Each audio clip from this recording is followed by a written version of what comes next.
ఈరోజు ఎంతో ఎమ్మీగా ఉండే టమాటా రైస్ రెసిపీతో మీ ముందుకు వచ్చేసాను ఫ్రెండ్స్. ఎంతో ఇష్టమైనది మా పిల్లలకు ఇది టమాటా రైస్ అనేది. సో రోజు అయితే ఒకటే బాక్స్ తీసుకెళ్తారు. ఈ టమాటా రైస్ చేసిన రోజు అయితే 2 బాక్సులు తీసుకెళ్తారు. మళ్ళీ ఇంకా నైట్కి ఉందా అని కూడా అడుగుతారు. అంత బాగుంటుంది టమాటా రైస్. ఒకసారి సింపుల్గా చూసేసేయండి ఈ టమాటా రెసిపీని. వీడియోలోకి వెళ్ళే ముందు ఒక లైక్ చేయండి ఫ్రెండ్స్. మొదటగా నేనైతే టమాటాలు తీసేసుకున్నాను. మనము ఎంత రైస్ తీసుకుంటామో దానికి సరిపడినంత టమాటాలు తీసుకోవాలి. దీన్ని శుభ్రంగా కడిగేసుకొని టమాటాలు చిన్న చిన్న ముక్కలుగా కట్ చేసి పెట్టుకున్నాను. 4-5 పచ్చిమిర్చి కూడా పోపులోకి తీసుకున్నాను. ఆనియన్ కూడా కట్ చేసి పెట్టేసుకున్నాను.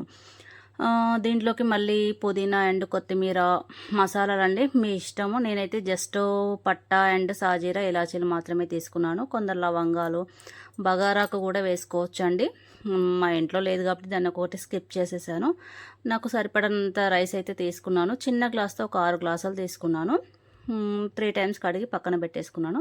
దాంట్లో పెరుగు కూడా కొంచెం యాడ్ చేయాలని ఈరోజు కొత్తగా చేశాను. సూపర్గా అయ్యింది. పెరుగు కూడా యాడ్ చేశాను. ఇంతకుముందు చేసిన టమాటా రైస్లో మాత్రం పెరుగు యాడ్ చేయలేదు. ఈసారి యాడ్ చేయాలని అనిపించింది. బట్ చేసినందుకైతే సూపర్గా అయ్యింది. సో నేనైతే ఒక 4 పావులు ఆయిల్ తీసుకుంటున్నాను. అది వేడి కాగానే దాంట్లోకి ఫస్ట్ పోపులోకి పచ్చిమిర్చి, నెక్స్ట్ ఆనియన్స్ వేసుకోవాలి. ఫస్ట్ టైం చూస్తున్న వాళ్ళు ఒక లైక్ చేసి కామెంట్ చేయండి ఫ్రెండ్స్. సబ్స్క్రైబ్ కూడా చేసుకోండి ఫ్రెండ్స్. నచ్చితే షేర్ కూడా చేయండి. నా రెసిపీస్ అన్నీ సింపుల్గా ఉంటాయి తెలుసు కదా ఫ్రెండ్స్. చాలా తక్కువ ఇంగ్రీడియంట్స్ ఉంటాయి. కొంచెం టేస్టీగా కావాలంటే కొంచెం మసాలాలు అప్పుడప్పుడు యాడ్ చేస్తూ ఉంటాను. అది కూడా తక్కువ మోతాదులో యాడ్ చేస్తూ ఉంటాను. ఎందుకంటే కడుపులో మంట, ఎసిడిటీ ఉన్న వాళ్ళకి ప్రాబ్లం అవుతుంది. చూడండి మసాలాలు నేను 3 వెరైటీస్ తీసుకున్నాను కదా. సాజీరా, పట్టా అండ్ ఇలాచీ తీసుకున్నాను. ఇక లవంగాలు బగారాకు కూడా ఉంటే వేసేసుకోండి. దీంట్లోనే బగారాకు లేదనేసి నేనైతే అదొకటి స్కిప్ చేసేసాను నేను వేసే దాంట్లో. నెక్స్ట్ ఇంకా కొత్తిమీర, పుదీనా వేసుకొని దీన్ని కూడా మంచిగా ఆయిల్లో స్ప్రెడ్ అయ్యేటట్టు కలుపుకోవాలి. కలుపుకున్న తర్వాత అల్లం వెల్లుల్లి పేస్ట్ వేసుకోవాలి. ఇది పచ్చివాసన పోయేంత వరకు ఆయిల్లో మంచిగా స్ప్రెడ్ అయ్యేటట్టు కలుపుతూ ఉండాలి. ఇది కలిపేసిన తర్వాత పసుపు వేసేసుకోండి. చూడండి మీ పిల్లలు కూడా ఇలాగే చేసి పెట్టండి. చాలా మంచిగా ఇష్టంగా తింటారు. చాలా బాగుంటుంది కూడా. టమాటా రైస్ను ఇంకో విధంగా కూడా చేస్తారండి. నేను చూపించే విధంగా కాకుండా ఇంకో రకంగా చేస్తారు. నేను అది కూడా నెక్స్ట్ వీడియోలో ట్రై చేస్తా పెట్టడానికి. నెక్స్ట్ వీడియో కాదు, ఎప్పుడైనా సరే పెట్టడానికైతే చూస్తా నేను. ఇలా అయితే ట్రై చేసి పెట్టండి, చాలా బాగుంటుంది. నెక్స్ట్ ఇంకా టమాటాలు వేసేసుకొని మంచిగా ఆయిల్లో స్ప్రెడ్ అయ్యేటట్టు కలిపేసేసుకొని సిమ్లో పెట్టాలండి. మనము క్వాంటిటీ ఎంత వేస్తున్నామో దాన్ని బట్టి మాత్రమే సిమ్లో పెట్టాలా, ఎక్కువ పెట్టాలనేసి కొంచెం చూసుకుంటూ పెట్టాలి అన్నమాట. నెక్స్ట్ ఇంకా మూత పెట్టేద్దాం. ఒక 1 మినిట్ ఆయిల్లో మగ్గనిద్దాము. చూడండి మగ్గలేదు, ఇంకా మగ్గాలి అండి.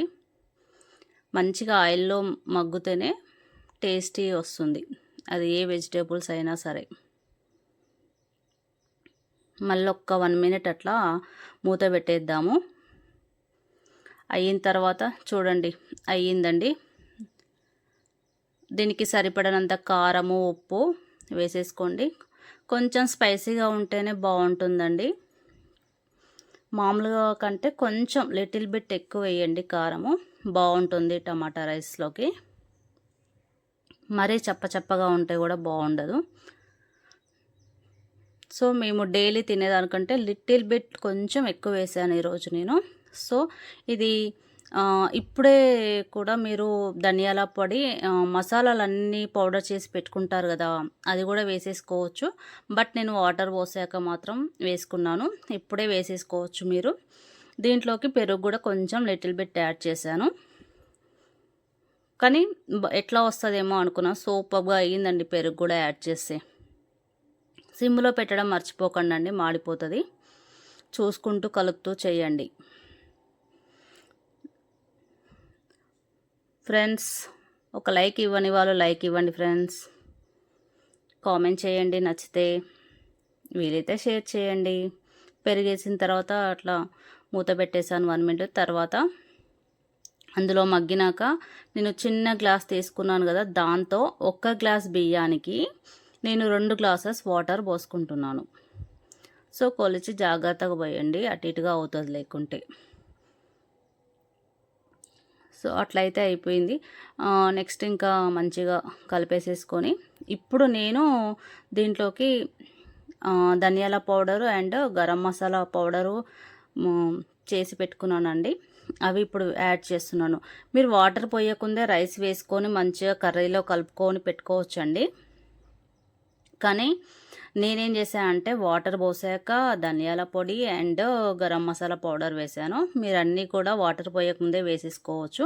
అందులో మంచిగా కలిపిన తర్వాత కూడా వాటర్ పోసుకోవచ్చు అనమాట. నేనైతే వాటర్ వేసాక ధనియాల పొడి and garam masala powder rice వేసుకున్నాను. ఎలా వేసుకున్నా టేస్ట్ అయితే సూపర్గా ఉంటుందండి, నో ప్రాబ్లం. టమాటా రైస్ కదా, ఎలా చేసినా బాగుంటుంది. కాకపోతే ఉప్పు కారం మంచిగా చూసుకొని వేసేసుకోండి. ఇప్పుడు కూడా వేసుకోవచ్చు అండి, కొంచెం టేస్ట్ చూసుకుంటా వేసుకోండి. చూడండి దగ్గర పడుతుంది. సో మనము సిమ్ములో కొంచెం మీడియం ఫ్లేవర్లో పెట్టుకోవాలండి. అసలు వాటర్ తగ్గుతున్నా వద్దుగా కింద స్టవ్ అనేది మంట అనేది కొంచెం తగ్గిస్తూ ఉండాలి, లేకపోతే మాడిపోతుంది అండి. రైస్ కూడా కొంచెం దబదబా ఫాస్ట్గా ఉడికి లోపల ఉడకకుండా అట్లా అటు ఇటుగా ఉంటుంది. కాబట్టి మనము చూస్తూ ఉండాలండి, ఎక్కడ మీడియం పెట్టాలి, ఎక్కడ సిమ్లో పెట్టాలి, కాస్త చూసుకుంటూ ఉండాలి. చూడండి మంచిగా పూలు అయిందండి టమాటా రైసు, చాలా చక్కగా అయింది. దీనిపైన కొత్తిమీరతో గార్నిష్ చేసుకుంటే సరిపోతుంది. ఎంతో ఎమ్మీగా ఉండే టమాటా రైస్ సూపర్గా రెడీ అయిపోయింది.